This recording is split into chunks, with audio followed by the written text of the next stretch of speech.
Good morning and welcome to Saia's first quarter 2024 earnings conference call. All participants are in a listen-only mode. After the speaker's remarks, we will conduct a question-and-answer session. To ask a question at that time, please press star followed by the number 1 on your telephone keypad. As a reminder, today's conference is being recorded. I would now like to turn the call over to Doug Cole, Executive Vice President and Chief Financial Officer. Please go ahead. Thank you. Good morning, everyone. Welcome to Saia's first quarter 2024 conference call. With me for today's call is Saia's President and Chief Executive Officer, Fritz Holzgrefe. Before we begin, you should know that during this call we may make some forward-looking statements within the meaning of the Private Securities Litigation Reform Act of 1995. These forward-looking statements and all other statements that might be made on this call that are not historical facts are subject to a number of risks and uncertainties, and actual results may differ materially. We refer you to our press release and our SEC filings for more information on the exact risk factors that could cause actual results to differ. I'll now turn the call over to Fritz for some opening comments. Good morning, and thank you for joining us to discuss Saia's first quarter results. While underlying macro trends remain lackluster in our view, our year-over-year results in the first quarter reflected tremendous share gains made since last summer.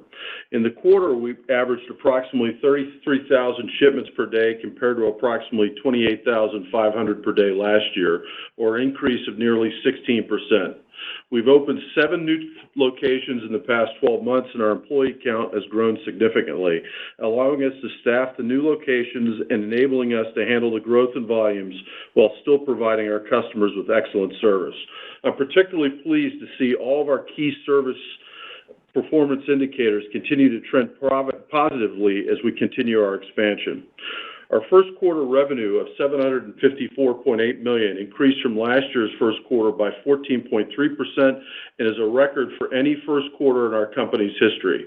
Yield, or revenue per hundredweight, excluding fuel surcharge, increased 10.5%, reflecting a constructive pricing backdrop despite a subdued demand environment in a traditionally slower period in our business.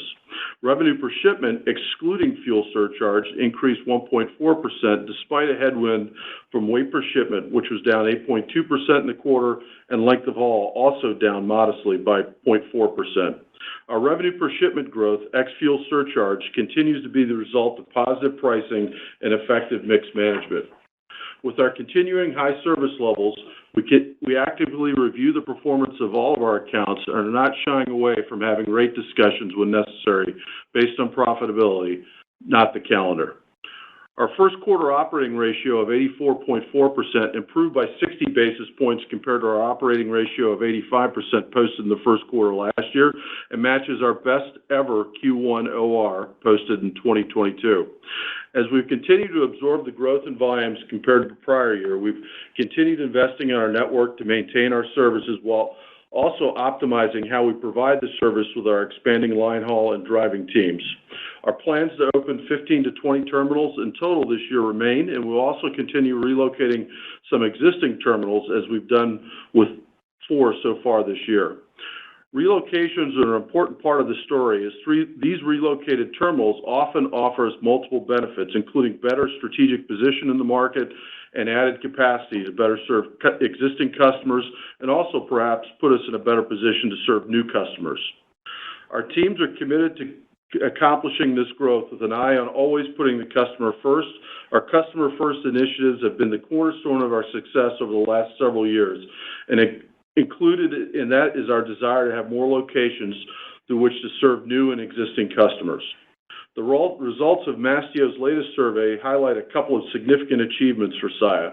The scores highlight our continued improvement and positive feedback from our customers are recognizing Saia's ongoing investment in service and expanding footprint, and customers are viewing us as a leading national LTL provider.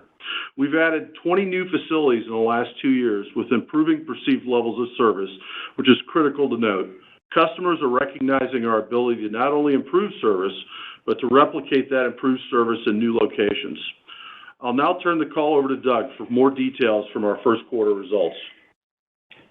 Thanks, Fritz. As mentioned, first quarter revenue increased by $94.2 million to $754.8 million. Yield excluding fuel surcharge improved by 10.5%, and yield increased by 7.6%, including fuel surcharge. Fuel surcharge revenue increased slightly by 0.8% and was 15.7% of total revenue compared to 17.8% a year ago. Revenue per shipment ex fuel surcharge increased 1.4% to $293.96 compared to $289.87 in the first quarter of 2023. Tonnage increased 6.2%, attributable to a 15.7% shipment increase, partially offset by an 8.2% decrease in our average weight per shipment. Our length of haul decreased 0.4% to 888 miles. Shifting to the expense side for a few key items of note in the quarter. Salaries, wages, and benefits increased 14.3% from a combination of our employee headcount growth of over 15% year over year in response to overall increased volumes during the quarter, and also the result of our July 2023 wage increase, which averaged approximately 4.1%. Purchase transportation expense increased by 12.4% compared to the first quarter last year and was 7% of total revenue compared to 7.1% in the first quarter of 2023. Truck and rail PT miles combined were 11.4% of our total line haul miles in the quarter. Fuel expense increased by 3.7% in the quarter, while company line haul miles increased 10.6% year over year as a result of increased shipments and decreased costs of diesel fuel compared to the prior year. Claims and insurance expense increased 24.2% year over year and was down 8% or $1.5 million sequentially from the fourth quarter of 2023. The increase compared to the first quarter of 2023 was primarily due to an increased activity and a small increase in premiums. Depreciation expense of $48.8 million in the quarter was 13.9% higher year over year, primarily due to ongoing investments in revenue equipment, real estate, and technology. Total operating expenses increased by 13.4% in the quarter, and with the year-over-year revenue increase of 14.3%, our operating ratio improved to 84.4% compared to 85% a year ago. Our tax rate for the first quarter was 23.7% compared to 23.2% in the first quarter last year, and our diluted earnings per share were $3.38 compared to $2.85 in the first quarter a year ago. I'll turn the call back over to Fritz for some closing comments. Thanks, Doug.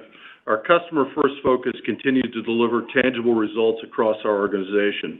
In January, we were excited to close on what we view as the generational opportunity for our company to build our real estate pipeline, and it developed an opening plan that spans 2024 and 2025.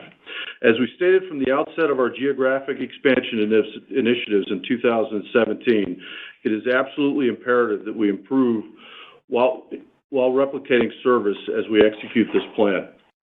As we continue to invest in our network and expand our footprint to better serve our customers, we anticipate capital expenditures for 2024 to be approximately $1 billion. As noted in Doug's comments, we're seeing the impact of depreciation related to this increased capital expenditure over the past couple of years. These investments will continue throughout the year as we approach a record amount of investment for the company, which we believe will create value for both our shareholders and our customers over the long term. As we continue our expansion plans, we remain focused on measuring our performance for customers. The Mastio ratings clearly highlight our improved service profile, and our internal service metrics have never been better. Yet we continue to emphasize a customer-first focus with a priority on achieving even higher levels of service.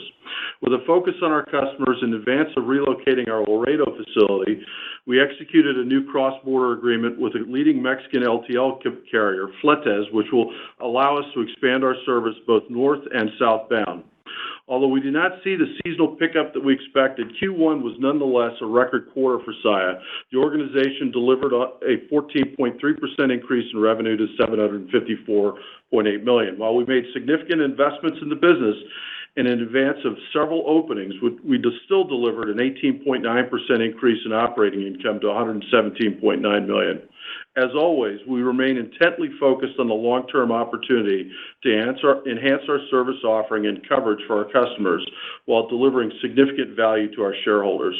Our results included relocating 4 facilities in Q1. More significantly, we've already opened 4 new facilities in April alone, and we'll plan to open 2 and relocate an additional facility before the end of the quarter. We proudly look to our 100-year history as a foundation for our success. However, as we continue to build a talented and engaged workforce, we're proving that we are not stagnant, but are instead continuing to build a best-in-class organization rooted in this 100-year history that can meet and exceed customer expectations. As always, we remain flexible with the timing of openings and want to be mindful of the natural cyclicality of our business.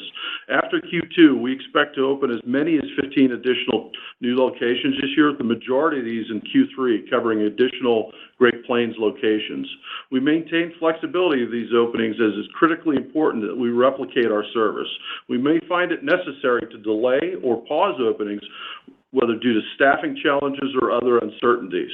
At this stage, we are excited on the core competency of opening terminals organically that we have developed over the past 7 years, and will continue to follow that blueprint going forward. Establishing a great culture in a terminal is a critical step in making sure that terminal is successful over the long term, and we strive to get that right from day one with all new openings. So as we move forward through 2024, we continue to see macro uncertainty. At the same time, we can continue to see widespread customer acceptance of Saia's now national network. I should highlight that this is a national network that will be poised to scale as customers seek to grow with a trusted partner as the macro environment becomes more certain. As a result, we're confident in our ability to continue to execute on our plans that will position Saia for long-term success. Before we open the line for questions, I would like to highlight this morning's other Saia press release. Our CFO, Doug Cole, has decided it's time to pursue his next chapter and will be retiring from Saia. As many of you well know, Doug has been in and around the transportation space in a variety of roles, but most significantly with Saia over the past decade. Doug has been a big help with setting up our strategic course and communicating with you on Saia's progress. For those of us that have been fortunate enough to work with Doug on a daily basis, we'll miss his wisdom and wit. I am personally quite grateful for the opportunity to work with him. In time, we'll name Doug's successor, but Doug has built and developed a great team at Saia and will be with us through the year and to help facilitate any transition. With that said, we're now ready to open the line for questions, operator. Thank you. If you would like to ask a question, please press star followed by the number 1 on your telephone keypad. To withdraw any questions, please press star 1 again. Our first question will come from Scott Group from Wolfe Research. Please go ahead. Your line is open. Hey, thanks. Good morning, and congrats to you, Doug, on a great career. Maybe let's just start on the monthly tonnage trends and April update. And Doug, maybe it's helpful, just given the Q1 revenue, maybe it's helpful to give some revenue thoughts around Q2, and I know you always give some OR thoughts as well, so maybe just get that out of the way. Okay, buddy. Thanks for the comments too, Scott. So yeah, March, I think we quoted the March shipments up 16.8%, and tonnage was up 5.2% for the month, so still reflecting that weight per shipment, decline we've been experiencing for the last several months. April so far, we got a few days left here, but April's running up about 17% in terms of per workday shipment growth. That's benefiting a little bit from a Good Friday comparison. Good Friday was in April a year ago, and it's not in April this year, so that's given that 17% a little bit of a pickup. It's probably a percent or two of benefit because it's an easy comp there. Tonnage per day so far in April is running about 6.5% up. Same thing, a little bit of a benefit because it's an easy comparison with Good Friday not in April this year, so it would be the same thing, a 1.5% or 2% probably benefit to that tonnage because we don't have that Good Friday to deal with this April. I think, from what we've seen so far in April, the last few days make us feel a little bit better, but we're not going to, that doesn't make a quarter as we saw in Q1. So, we feel a little bit better about what we're seeing lately, but we're not going to say it's a longer term trend. But based on that, I'd say moving from Q1 to Q2, if we got kind of mid-single digit revenue growth, I think that would make sense to us. And, historically, we usually get quite a bit better in Q2 on an operating ratio. From an operating ratio standpoint, 250 to 300 is probably our history. if you take out the COVID years. But that's not going to probably be gettable this year, though. It's, as Fritz mentioned, a lot of activity so far in preparation of openings, some relocations that have already occurred, more openings to come. So you're going to see that some of that cost coming in advance of the revenue, like you already saw in Q1. You'll probably have a depreciation step up from Q1 to Q2 of another $5 million or so, and maybe in the following quarter you get another little step out before that starts to flatline. So we got depreciation. You do some of the hiring before you open a terminal, things like that. So for us this year, if we could improve 150 to 200 basis points maybe with mid-single-digit revenue growth, I think we'd consider that progress. And if you did that, if you just pencil that in, the year-over-year comparisons probably end up looking pretty good again if we can hit that. I mean, you'd still be talking about, something with a teen name on it for revenue growth if we did that year-over-year, and, operating income up a little better than that if we hit those goals. So, I mean, to be doing that in this environment, I think we knew it was going to be a growth year, a lot of activity, a lot of people. But I'm real pleased with how we managed cost over the last few months. I mean, we geared up for bigger volumes in March, and when they didn't come through, you're staffed up for it. You're hiring drivers in advance of your seasonal expectations. You're hiring dock workers, and as the volumes didn't come through in March, we did a good job on the cost side. Pulling PT out, things like that, things we could control. So, it's good to draw it up in a spreadsheet, but to manage the business, the variables are changing every day. So I've been pleased, but that's our Q2 outlook. And I'd still say, I mean, we don't give any, we won't get into Q3 or Q4 yet, but when we look at the numbers and what we just put up in Q1, we still think 100 to 150 basis points improvement is gettable this year, and we'll see what the macro deals us. I mean, things could get worse from here or something, but Q1 didn't knock us off a path to improve the OR this year, so that's our view today. Yep.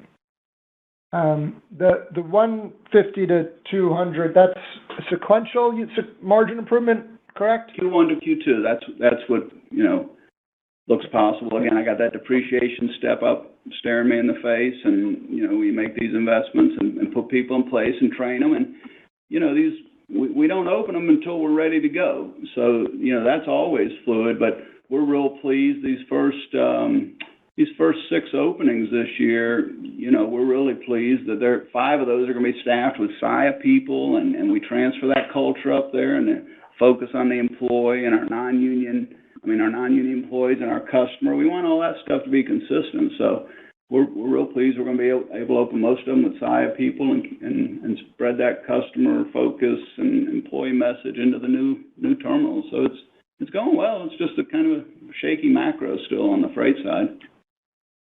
And then maybe just lastly, Fritz, maybe just talk about pricing. I don't know if you gave the renewals number, maybe share that, and just, overall what is pricing getting harder or not?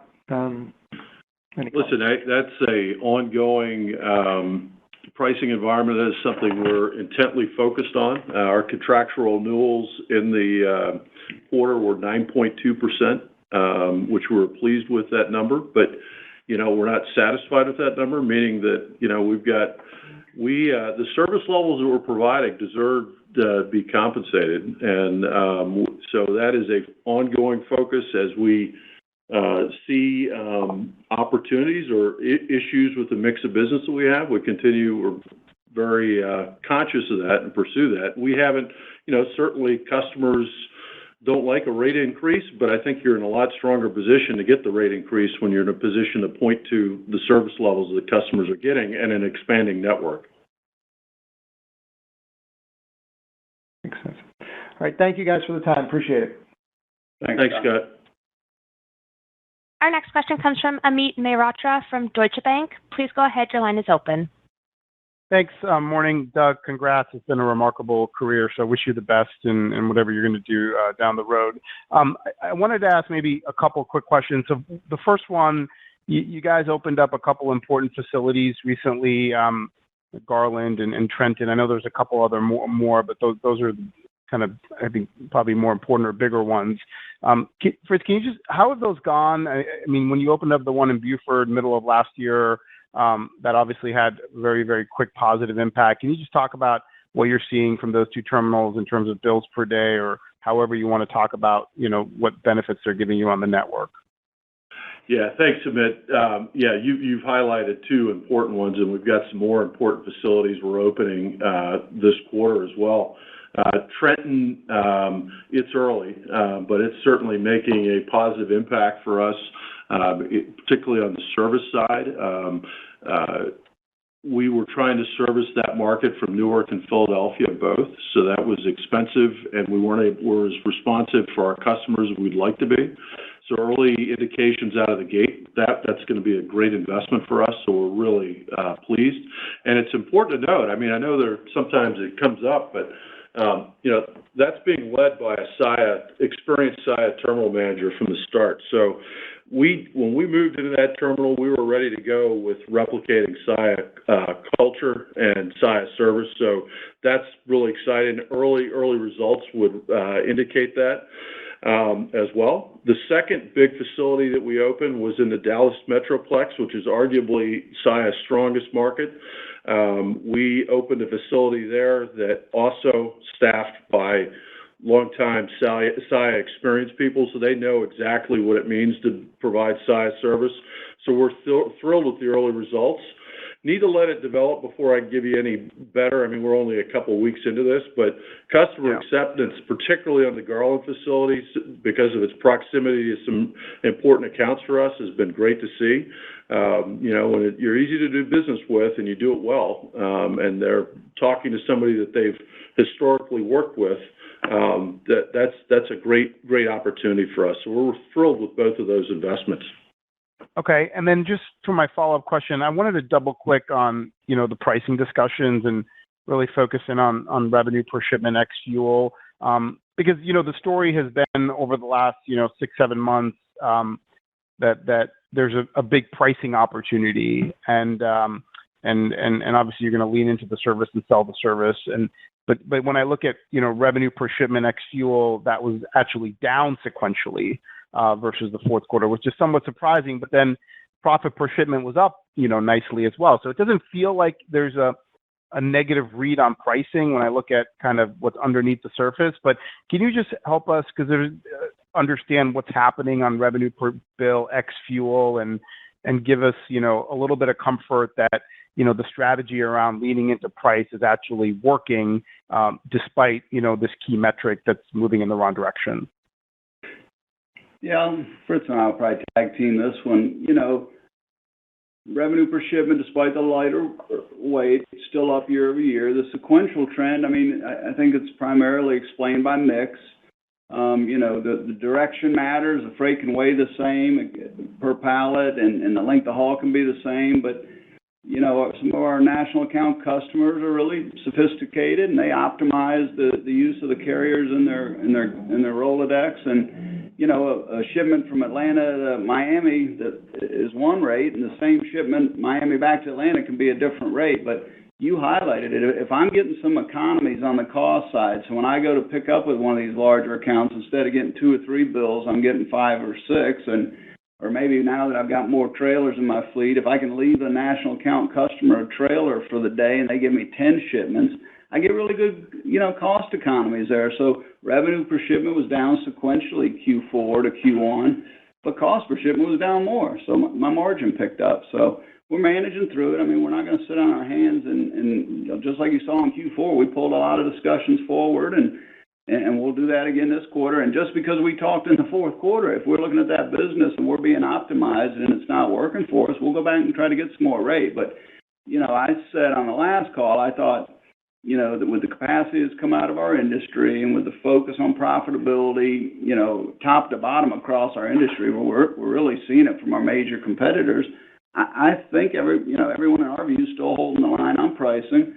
But if you give us a stronger macro backdrop, I still say, and I've been watching this stuff a long time, you're going to see another leg up in this pricing. It's not getting any cheaper to do what all of us do. So, ask our truckload friends. I mean, it's hard to go get price sometimes, and when the freight picks up, we'll all go get some more price. But I think I would add to that, Amit, a couple of points. I mean, if you go back to when the disruption really started last summer, we talked a lot about how we would see, kind of that mix of freight bounce around a little bit from competitor to competitor as that got absorbed by the industry. I think you're seeing a little bit of that.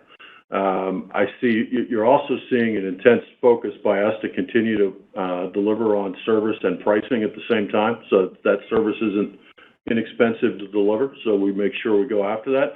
But I would point out, there's a nuance here that hopefully doesn't get lost.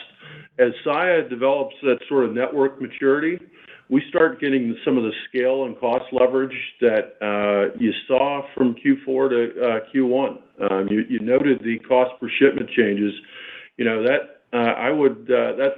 unique to our sort of situation. As we develop the maturity in our business, we have an opportunity to, build that route density, build density around the line haul network. And it's some pretty good execution underneath that in a turbulent environment. So, those are important value creators over time. Okay, very helpful. Thank you, guys. Appreciate it. Thanks, Matt. Our next question comes from Bruce Chan from Stifel. Please go ahead. Your line is open. Hey, good morning. This is Matt Milas calling for Bruce. We'd echo congratulations to Doug as well. Curious to get your thoughts on the overall competitive environment within the LTL industry and sort of how you think that's evolving early this year. Yeah, I mean, I don't think we're seeing any change. We're not really seeing it in competitors' results who have put up numbers so far.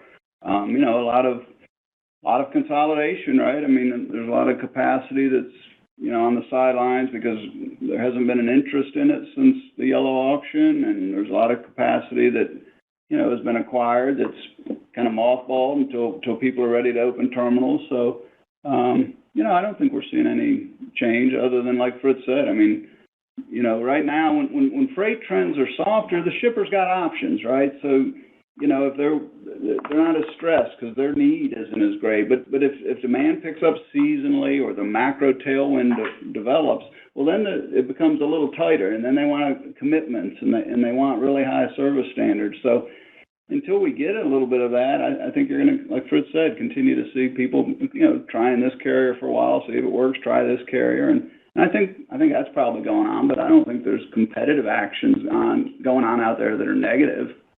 No. Fair enough. Thanks for that. And secondly, how are you thinking about shipment growth in the back half of this year, really, as you start to anniversary some of the yellow share gains?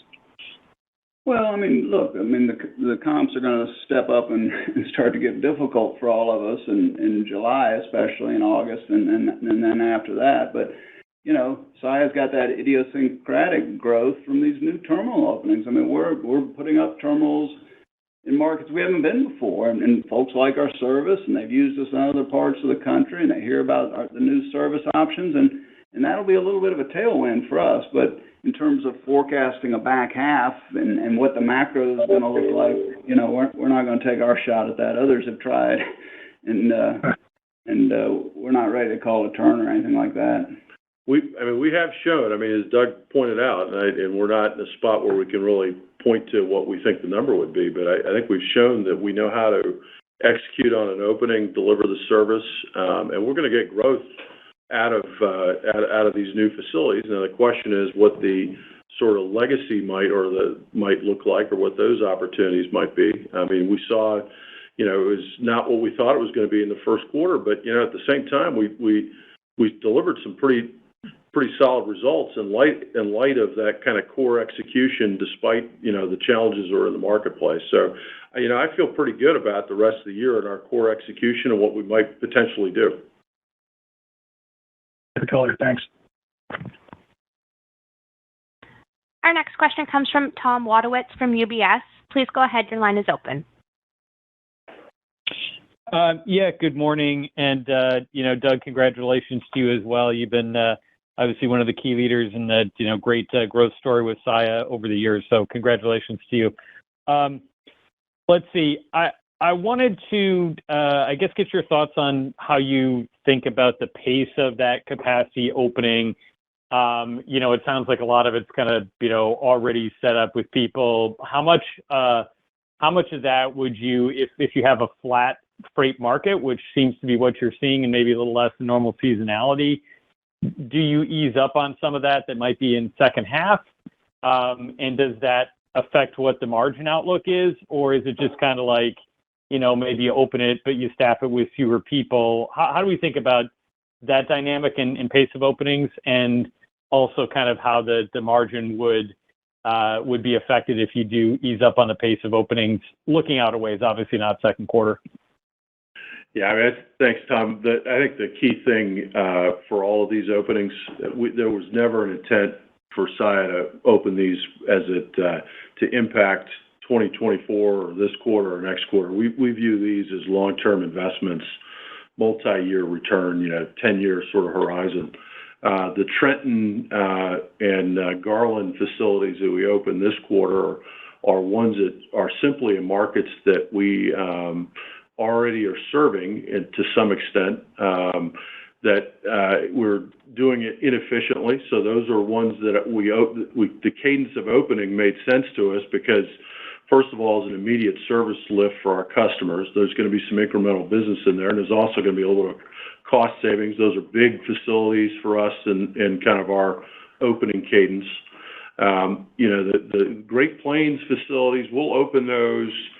The remaining ones, we've opened 2, Missoula, Montana, and St. George, Utah already, but we'll open the remaining ones of those in August, and we'll do that, actually July, August, and September. We'll do that purposely because for us, there's some efficiency in opening those nearby each other in terms of timing to minimize sort of the inefficiency of having part of a line haul network put together. So we're going to go ahead with those.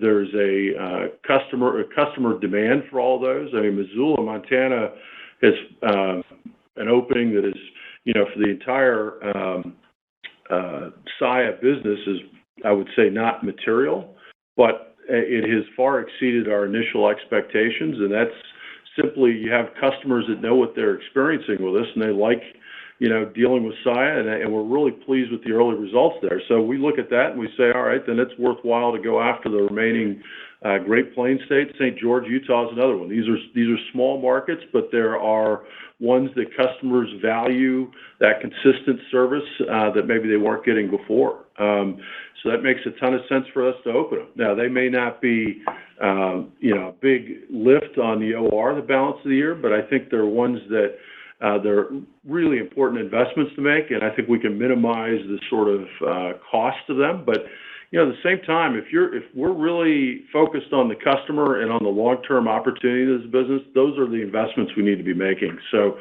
we're going to continue on that pace. We're going to, obviously look for places that would be minimize inefficiency or embedded cost that are, that we could avoid, absolutely. But there's just too much value in these not to continue to pursue them.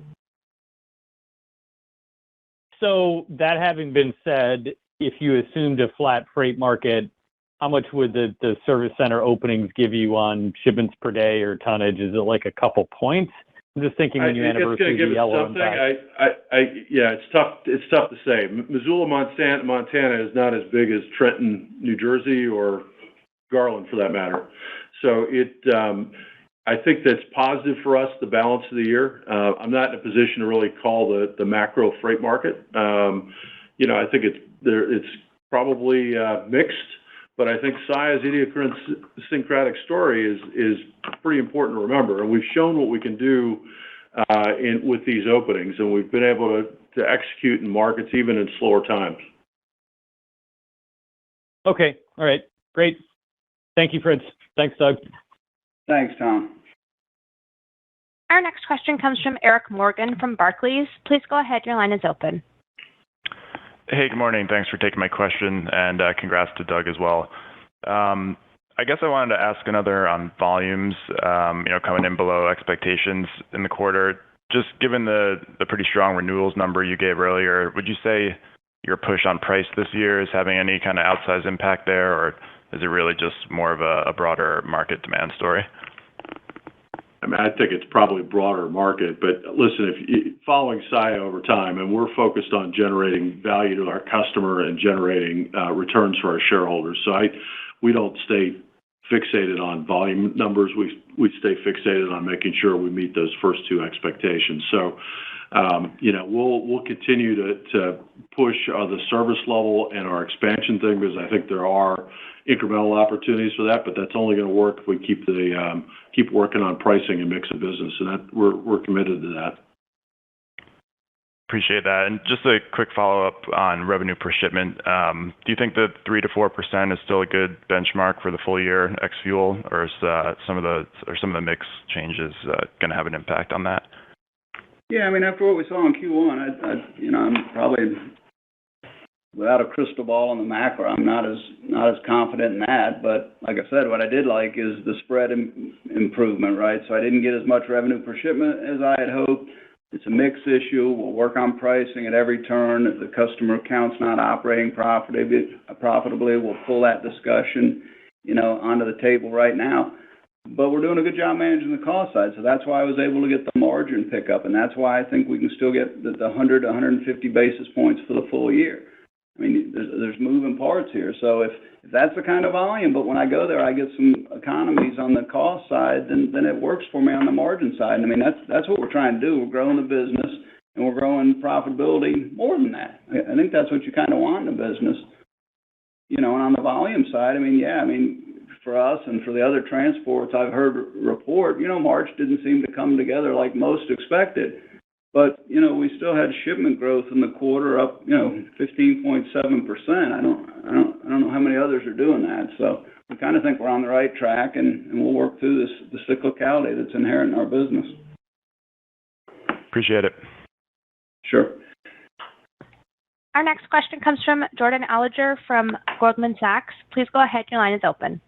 Yeah, just a quick question. Curious with the expansion plans that you have, at this point. What do you see in terms of the ability to get the folks that you need, both from a driver perspective and terminal perspective, and is there much, cost inflation in terms of attracting these folks? Thanks. Yeah, that's a good question. One of the exciting things about what we've got going in Saia is that, as we add these facilities and this coverage footprint, we've always felt really good about our team. And one of the things that we've seen is that adding new facilities provides career track to a lot of our, high performers in the balance of the company. And so as we've looked to open facilities, we've been able to staff key leadership roles in those facilities from the balance, the experienced part of our company. So that's been great. That helps set the tone, sets the culture, right? And then when you get into the market of recruiting drivers or other staff to fill these facilities, you've got, first of all, the folks that are doing the recruiting and they know what Saia is and what our culture is. So that's an important part of the recruiting effort. And you know what? As always, when we're recruiting folks, we've got to stay market competitive. You got a growing company, great place to work, great culture, company that's very focused on culture. Those are recruiting advantages. You throw that in there with a, very competitive pay and benefits package, and we've had success staffing people that understand our core values and kind of what we're trying to do. So we've been real pleased with what we've been able to do on that front. So that's going to be an important part of our growth story going forward. Thank you. Our next question comes from Jonathan Chappell from Evercore ISI. Please go ahead. Your line is open. Thank you. Good morning. So you took on a lot of new customers over the last 12 months, obviously, with the type of shipment growth you've been putting up. As it comes around to these pricing discussions with them, obviously there's a vast array of different customers and different types of freight, but how have these customers been receptive to some of the pricing discussions to try to get the value for your service? Yeah, so Jonathan, Doug and I'll double up on this answer. So one of the things I just keep in mind is that one of the things that we benefited from early on with the disruption is that in many cases we had shared some of the national account customers with with Yellow. So they were people that were familiar with us. So we picked up, there were some pickup economies that kind of came along with that as we picked up that new business. As we have further developed our relationship with these customers, we have a better understanding of what the freight mix is and what the impacts are. And we've been very focused in Q3, Q4, and into Q1 around continued work around pricing to make sure the customers that understand and value the service that they're getting, that we're being appropriately compensated for that. And, we've cycled through some of these customers as a result that have decided, hey, that maybe this, we prefer something else, and they're pursuing other options. So you see a bit of that. But I think what you also see, and part of the traction that you see in our result, is that customers are starting to value more what they're getting from us, and there's a little bit of stickiness there. So we like that. I think that speaks to some long-term opportunity for us. Okay, thanks, Fritz. And then just to follow up, Doug, I don't want to put too fine a pin on this, but you're keeping the full year OR guide. First quarter was in line, didn't throw you off track like you said, but it sounds like second quarter is going to be about 100 basis points lower than typical seasonality. Does that mean that we get better than seasonality in the back half of the year? Is this like a front-end loading of cost type thing to the second quarter? I mean, you know how this business works. People focus on the real short term here, but if it doesn't throw the track off, even if the second quarter is maybe a little lower starting point, I guess that's probably a key takeaway that we'd like to hear. Yeah, I mean, Q1 was, on the OR side, we were in the range. I mean, we all wanted to do better without a big, strong March. It didn't get there, but Q1 was kind of in the range. And yeah, I mean, this would be below normal historic seasonality, but the momentum on the volume side and starting to cover some of these fixed costs as shipments grow and these terminals we're opening today. We open them today, I have all the costs in advance of the opening. I've got all the costs on day one, and I have zero revenue. So as they build momentum throughout the year, we absolutely expect a pickup, to come from that quarter two, quarter three, quarter four out after the opening. So there's some of that, but I think you have to think about it too. So we've highlighted for you, we're opening. We just opened Trenton. We've just opened Garland. We're going to open Laredo in June. We've got a block of Great Plains facilities we're going to open. Today, that freight often gets handed off, so that freight becomes 100% SAIA revenue. So that's a pickup into the second half of the year. And we know what we're going to get service-wise when it travels on our equipment 100% of the time. And I think that's a real value opportunity for our customers, and it's certainly, from a revenue perspective for SAIA, it's good. So that's what you're seeing in kind of what we think about the full year result. Okay, that's very helpful. Thanks, Fritz. Thanks, Doug. Our next question comes from Daniel Imbro from Stephens. Please go ahead. Your line is open. Yeah, hey, good morning, guys. Thanks for taking the questions, and Doug, congrats on the retirement. I want to start on the freight mix. When we think about the density you've added and the capacity you're still adding, how much are you leaning on third parties or brokers to find freight? And is that mix impacting reported revenue per shipment or yield metrics? And then, if so, how long would it take to transition that towards first-party freight as you stay in those new markets? Yeah, certainly in some new markets, the broker sort of that part of the mix of business is helpful to get started. But the nice thing that we have right now, and a lot of this is driven by our own sort of network maturity and business maturity, is that a lot of what's going to fuel the growth in the markets that we're growing in are customers that we're already doing business with, and that's what's really exciting. If you can go to a customer and you can now offer full Great Plains coverage. Now, granted, those are not the biggest markets, but if we go do a pickup in Dallas, Texas, and we can cover the Great Plains for the customer, and also go to Trenton, and also go to Laredo, and maybe even to Mexico if the customer needs that. You're now having an opportunity to move up on the priority list with that customer, where you're a much more strategic LTL partner with them, and because frankly we can do more for them, and we've proven that they can count on us to replicate service. So I think the exciting part about this, it's not going to be a mixed transition per se. It's going to be more of further penetration with customers that already know who we are, and then customers that have held back doing business with us because they say, you guys quite don't have the coverage I need. Now we do, or will have, and that's really part of the interesting value here for us.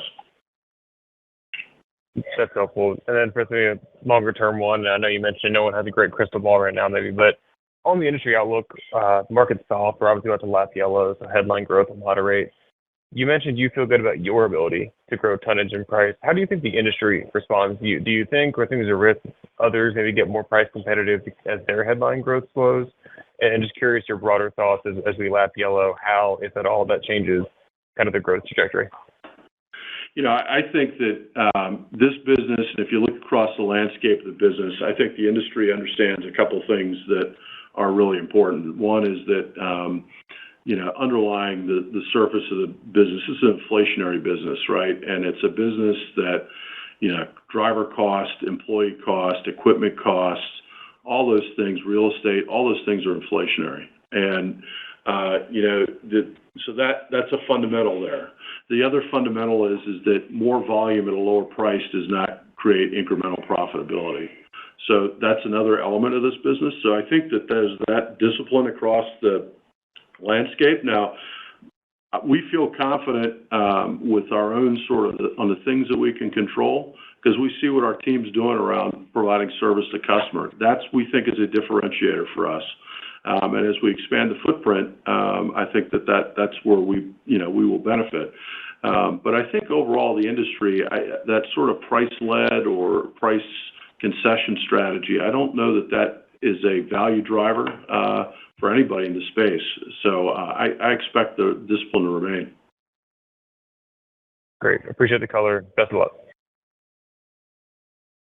Our next question comes from Brian Ossenbeck from JP Morgan. Please go ahead. Your line is open. Hey, good morning. Thanks for taking the question. And Doug, congratulations and all the best with whatever's up next for you. Just wanted to ask a bit about the broader competitive dynamic. Obviously, the truckload market has been, and the freight market in general has been lower for longer here.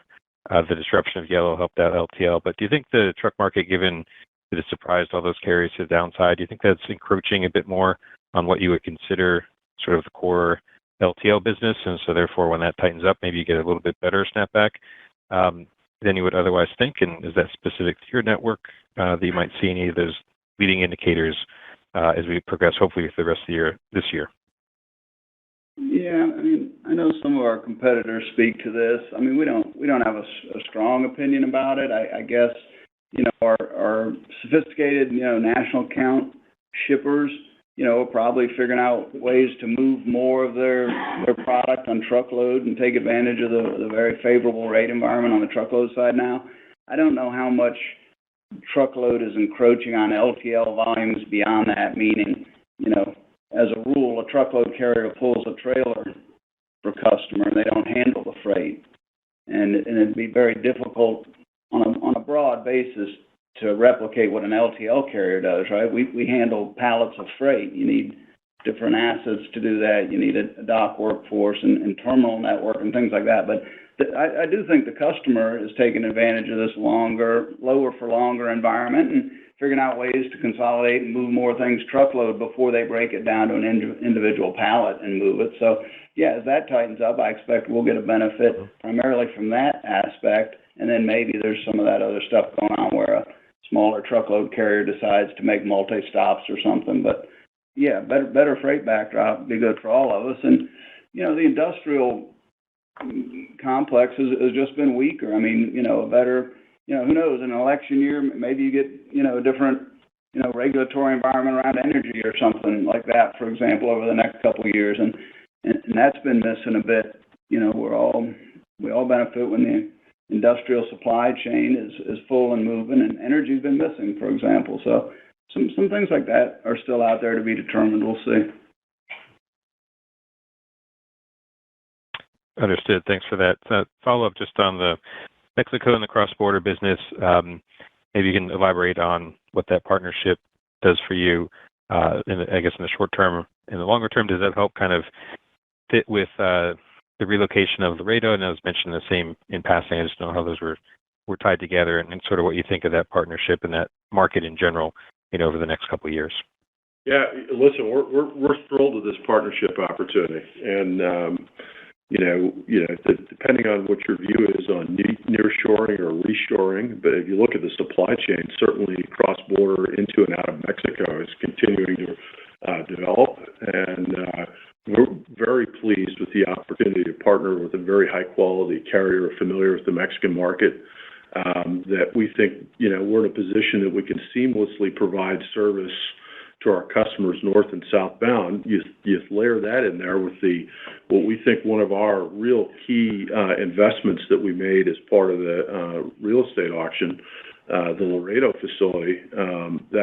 That's a really interesting opportunity for us, and most significantly for a customer, they can see that, and now we're a carrier that can provide them with that sort of seamless service at a very high quality level, and that makes someone's supply chain that much more efficient, and that's a good place for SAIA to play. So we're excited about the opportunity. We're excited about how that matches up with our Laredo investment, and it's part of being a more important part of a customer supply chain. All right. Thanks, guys, for the time. Appreciate it. Our next question comes from Ravi Shanker from Morgan Stanley. Please go ahead. Your line is open. Good morning, everyone. I appreciate the message that, hey, it's going to take some time to add the resources, bring the new facilities on, and that's going to be a drag to operating leverage in the near term. But is there a risk that, even if the cycle kicks in later on, like the shock of losing Yellow is kind of lost a little bit by the time the industry kind of ramps up its capacity and kind of gets everything in order here, and shippers may be kind of less willing to take big price increases? Yeah, I mean, I guess there's always a risk. I look at what SAIA's story is with this, or kind of what our idiosyncratic opportunity is. As you've followed us for years now, you know that our focus has been around quality and service and making sure that we are paid at an industry, at industry levels or at market levels, however you want to define that. And I think as you look at SAIA and look at our footprint, and you look at us as more of a strategic national competitor, and there's still a opportunity for us to make sure that SAIA is paid at market. There's a idiosyncratic value driver for the SAIA shareholder in there, and for our customers also going to see a pretty significant opportunity to get a high service level partner. So, there certainly are always macroeconomic situation in the industry, and as you point out, the Yellow as those assets are absorbed or exit the industry, and I think remains to be seen if all those assets actually make their way back to the industry, and I'm not sure that they will. I think that the opportunity still remains constructive for us, particularly, and I think for the industry, I think it's good. Perfect. And maybe as a follow-up on pricing, I know you and all your peers have been kind of pushing some very big price increases, but for your peers in particular, are you hearing of any rollbacks? I mean, are these price increases sticking, or are customers happy to take them just knowing the new environment? Listen, I don't think, there's not going to be a customer anyway that has a, positive feedback around rate increases. I think that what's critically important, and this is what we focus on, is if we can maintain the level of service that justifies the rate increase, that's where we're most successful. And that's kind of our focus. And if you look across the industry, I think people are trying to adopt similar kind of strategies, because fundamentally the additional volume at a lower rate in this business doesn't make any sense. So the economics of that don't work. So I think that the industry continues to be very disciplined around this. I know that we are, and I know that our service levels justify that. Understood. And Doug, congrats, and thank you for all your help over the years. Thanks, Ravi. Our next question comes from Tyler Brown from Raymond James. Please go ahead. Your line is open. Hey, good morning, guys. Morning, Tyler. Hey, Fritz, can we just come back to employees? So I'm just curious, how frontline turnover is trending. I'm assuming that it is easing, but my bigger question here is how do you feel about your training programs that are in place, and how concerned are you about whether it be productivity or service taking a step back, particularly on the dock, just as you go through this big season of growth? Tyler, let me make sure. You broke up a little bit for me. You were asking about turnover on our frontline employees at the beginning of your question? Yeah, sorry. I'm afraid I have a bad connection, but yes. No, interestingly enough, we do a lot around employee retention efforts. I mean, we're very focused on employee engagement scores. What I've been really pleased to see is that our employee engagement score we measured last fall, and it was the highest it's been at SAIA ever. And not surprisingly, we've seen our turnover rates, at the dock and driver level, kind of level out and actually come down from periods of, a year or two or 3 years ago where we experienced higher levels of turnover. So that's been good. I think that in our, there's certain spots that you have to deal with it on sort of dock folks. You do see a bit of a churn on those categories of our team, simply because in many cases, we're recruiting people new to the industry, and they're having to learn how does an LTL work? But with that in mind, one of the things that we've been doing is that we have doubled down on leadership training for our frontline supervisors. And now we do that for a few reasons, right? So our most important asset in the company are people.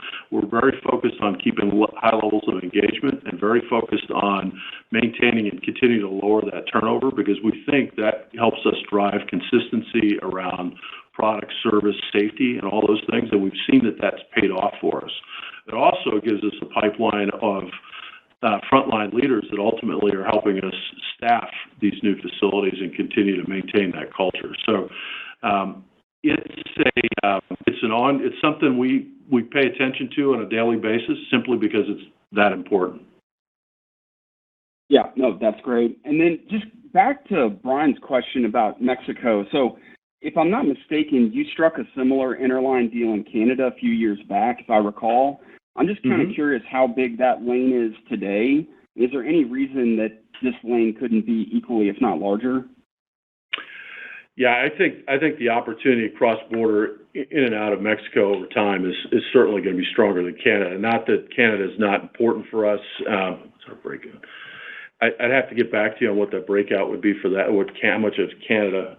But what's important, the success that we've had in Canada has been predicated on the basic concept that is the customer. It's transparent to the customer, and the customer's experience is consistent. So they know they're going northbound on SAIA, and it goes into Canada, and it's a place that is that they see the track and follow their freight and all those things. Those are all positive. We're going to do the same thing in Mexico. And I think what's interesting about Mexico is that with the nearshoring, the opportunity there is probably materially different over time than it is into Canada. It's the state of the supply chain. It's larger opportunity. It's north and southbound. So thus our excitement about that, particularly partnering with an experienced Mexican carrier with high-quality systems, high-quality focus on quality and service, very similar match to how we operate. So we're really interested in that opportunity. Perfect. Sorry if I was breaking up. I apologize. But, Doug, congrats. No worries, guys. Our next question comes from Bascome Majors from Susquehanna. Please go ahead. Your line is open. Yeah, Doug, could you give us an update on some of the visible costs and maybe cadence 3 months since the last call on D&A and interest expense now that you're getting further on in the terminal openings? And then, just taking a step back, why is now the time to move on with this transformational 12 to 18 months ahead for the company? And Fritz, maybe if you could add some color on the board's timeline, strategy, thinking on the kind of person you want to hire to lead the financial side of the business going forward. Thank you. Hey, Bascom. Yeah, I'll give you a little bit more color around the modeling. So on the D&A side, like I said, Q1 to Q2, we've already taken delivery of, probably 3,000 units if you include trailers, tractors, and forklifts kind of year to date. And we've got another step up coming, more to go. We're going to get a lot of that equipment in service in the next few months. So Q1 to Q2, like I mentioned, a 10% step up in depreciation is probably the right way to think about it. Probably another little step up, maybe less than that, maybe 5% or so in Q3 before it starts to, slow. I want you to think too about, for the first time in a long time, instead of interest income on all the cash we've been sitting on, we're gonna use our revolver a little bit this year and have some debt for the first time in a while. So there'll be an interest component you need to model for too. So maybe, I'm thinking probably $4.5 million in the second quarter, and then it should trend down a little bit after that. We've got seasonally stronger cash flow in the months that follow in our kind of, historic modeling of it. So a little bit of interest expense, as we work through all these deliveries, and like I said, that depreciation step up. The other things, the line on the claims and insurance, it's a volatile line, but like I've always said, if you take the trailing 4 quarters and maybe put a little inflation on that, 2 or 3% inflation, you probably get to the right spot. I think you'd have been right on the number in Q1 if you'd used that modeling advice. So that's about all we're probably going to share on that. But like Fritz said, there's cost inflation in the business. Just because the environment's softer doesn't mean you're going to be able to take a year off on wage inflation or healthcare costs, things like that. I would like to point out, though, we've been looking at a lot of numbers over the last few days, and the reason we're going through this, and maybe it plays to your second question, and what we're building for the long term, we're doing it because we see, what that can be as we build it out. For example, we manage our business across 11 regions. So in the first quarter, a seasonally slower quarter with a lot of front loading of expenses for our growth, we had a handful of regions of the 11 that operated sub 80. And when we look at those regions, we say, what's the common denominator? Well, it's great coverage. It's our brand's been there for a long time and well received by those customers. Our footprint's competitive with some of our larger peers. And guess what? We get more share than our headline 6% industry share of revenue. So, even in a quarter like this, we've got regions that are operating sub 80. So, our goal is build out more of the map to look like those regions and push this whole thing lower into the 70s. So just something to think about. Yeah, I would just add, it's kind of building on Doug's comment. One of the things that we've shown that we can do over the opening of the last 50 terminals is that we know how to add a terminal to a network and how to approach a market. And there's a lot of value that we can create both for our customer and for SAIA at the same time. So all of the terminals that we have in our pipeline this year are all ones that we think have got, a decade of opportunity for us. So we're pretty excited about them.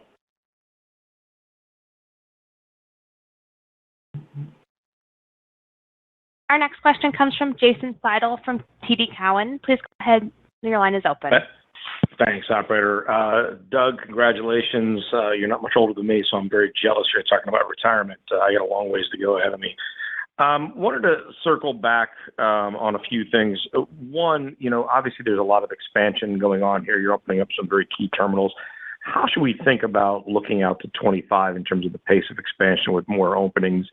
And then, Doug, I wanted to circle back a little bit to the comments somebody asked, or the question somebody asked about the truckload marketplace. It seems like you don't think the truckload marketplace has had a significant impact on the LTL space in either tonnage or pricing. I just want to make sure that I got your answer correct. Well, that's one guy's opinion. I'm just saying it's a different business than ours, but our shippers are sophisticated and they've got transportation management groups that are very technical, and if they're figuring out a way to move more in volume truckload before it gets down to a shipment type move, then that certainly could be going on. I just don't think personally that there's a lot of multi-stop truckload going on. It's different equipment. A truckload driver's not typically used to handling freight or have the tool to handle freight. So I find that personally hard to believe that that's having a big impact. But, the shipper themselves might be figuring out a way to use the favorable TL rate environment to take advantage of that because they're facing cost inflation too. So that's just my opinion. But look, maybe I'm old. Maybe I'm retiring because I don't know what I'm talking about. But it seems to me that makes sense. Yeah, and so on the first question about the multi-year or the expansion, so keep a couple things in mind. If we were having this conversation a year ago, pre the yellow auction, we would have been telling you about 10 to 15 terminals a year out of our real estate pipeline because we've spent a lot of time developing sort of core competency around organic growth and particularly around how do we expand terminals. So we had a pipeline of facilities in there, and then we added in the 28 that came through the yellow auction, which we're excited about. We're going to open a number of them this year. They will continue in the next year. Next year could be 10, could be 15, somewhere in there, potential openings or not. We'll see how that goes. But the pipeline that we have is multi-year, and once we get through the end of this year, I don't think we're going to have the exact full on footprint that we think we ultimately need to have. I think that you'll see us continue to replace and upsize facilities as our network matures and grows. So I think that's an important part of our multi-year story here. So I think that there's opportunity for us in the next year around growing facilities.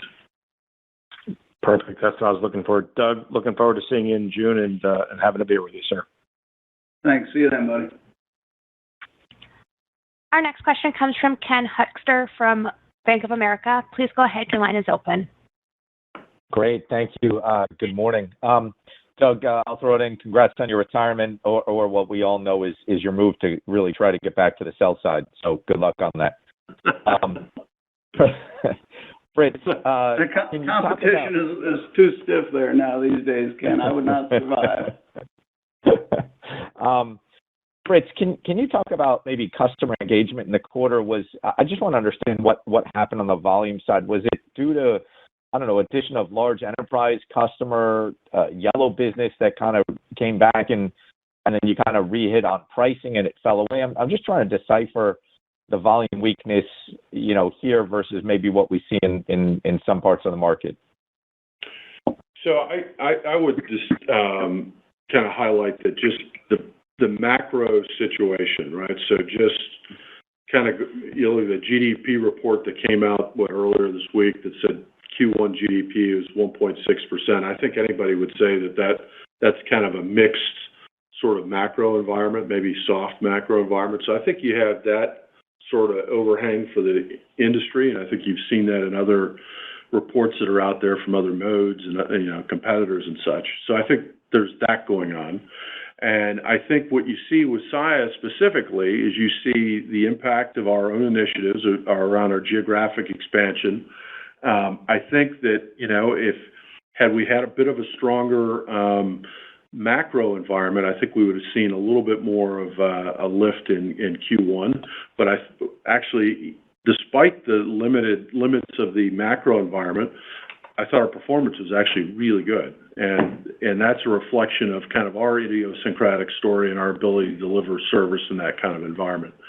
So I think what it does is that, I think the takeaway out of that is that, boy, when the macro, maybe it firms up or more certain or people are more comfortable, whatever it might be, Saia is going to be in a position to really take advantage of that. And because we're doing a good job in the environment we're in now. So I like how that sets up for us. I think the Q1 situation was, as we've highlighted on the call, so the macro backdrop, I think it's probably ongoing, maybe a little bit of churn around that. We're working on making sure we get the appropriate freight in our network. Maybe we shed a little bit there on the margins.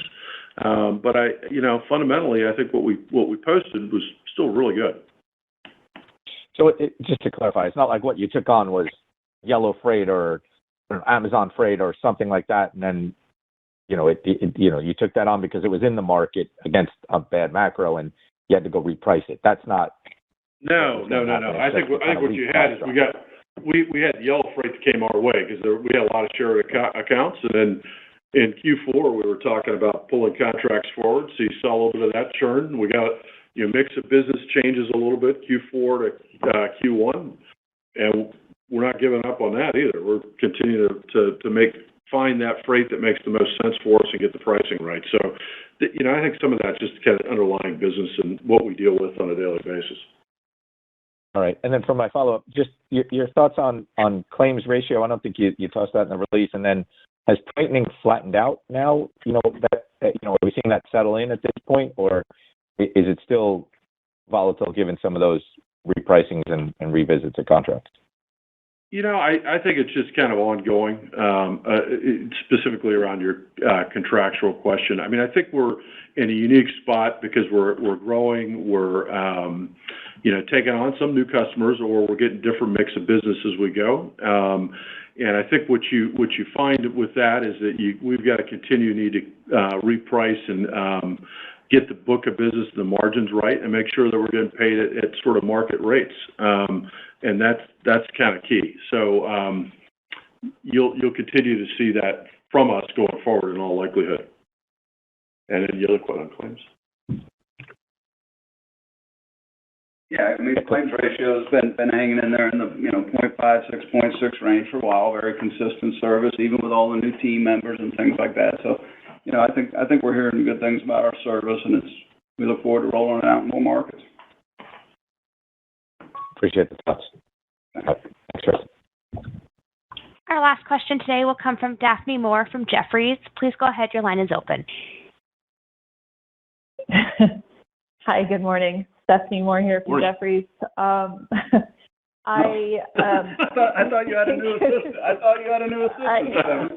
Me too. No, it's Stephanie. Sorry about that. I guess it's been a busy week. But real quick here, look, I think every short-term macro question has been asked. So I'm going to ask this a little bit differently. If you take a step back, how would you compare this year, 2024, in your expansion plans? How does this compare to maybe another year in the last, call it 7, that you've been embarked on this similar, pretty aggressive capacity expansion plan? So whether it's by terminals or door count, however you want to look at it, but I'd love to get your perspective.